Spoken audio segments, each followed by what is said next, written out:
It's a question for the ages. How ethical is euthanasia at the end of life? In the end, the answer came down to the consciences of 93 Queensland MPs.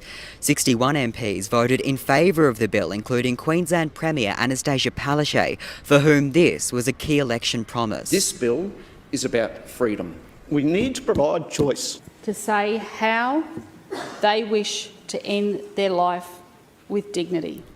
Queensland's LNP leader was among 30 who voted against the bill, calling the legislation flawed. Whether or not you're for or against the concept of euthanasia, I don't think this is a good piece of legislation to serve our state.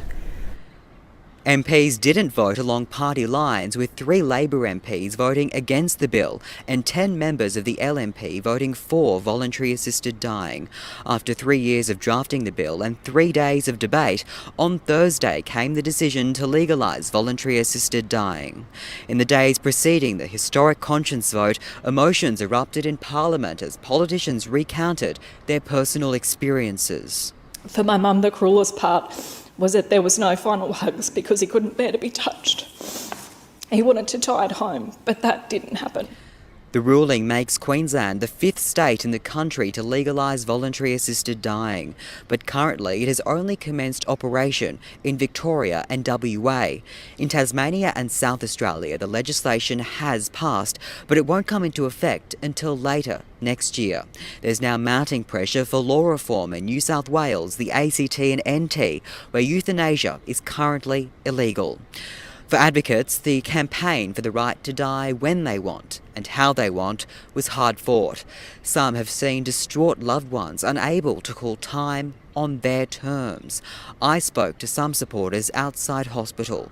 Most were reticent but told me they supported voluntary assisted dying. What are your views on voluntary assisted dying, and why do you hold those views? I believe that they should be able to do that because I've seen one of my parents go through a painful death, and I've seen others also struggle, and I believe if they have a sound mind, they should be able to make a choice. What was it like for you to watch that and feel helpless? You do. You just got to let the course run, and it's almost like being cruel. But the laws in Queensland will come too late for some. They won't take effect until January 2023. I know of a few relatives, and I feel like, hearing stories about them going through that time of pain and suffering, you kind of wish that you could help, but you really can't. And to have that choice would be a good thing for them, and also for other family members not trying to. Because, it affects other family members seeing the pain and suffering that they're going through.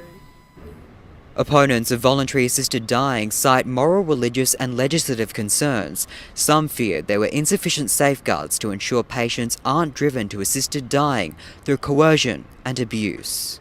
And until we have palliative care funding in this state at the right level, and until we have a situation where an institution can genuinely object based on the principles that they conduct their organisation with, I don't think this is a real choice.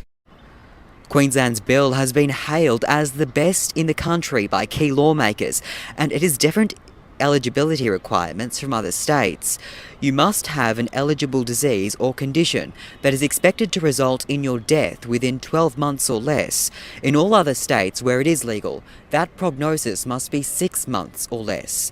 The other conditions in Queensland include that you must be over 18 and acting voluntarily. You must meet residency requirements and be of decision-making capacity. To access voluntary assisted dying, you must make 3 separate requests. 2 doctors and 2 witnesses will be involved. A board of up to 9 people appointed by the Minister will then review the circumstances of each person's request. Health practitioners, aged care homes and faith-based organisations can object to being part of this process, but must refer patients to other doctors or providers. So what does voluntary assisted dying look like in practice? In Victoria, the total number of deaths by euthanasia or assistance to suicide from July to December 2020 was 94. If we look at overseas jurisdictions, a common theme emerges. It's most typically white affluent patients who request euthanasia. The most common reasons for doing so? Not pain, but a loss of autonomy and dignity in their lives. And here at 6 News, we want to hear your thoughts. Join the conversation using the hashtag 6NewsAU.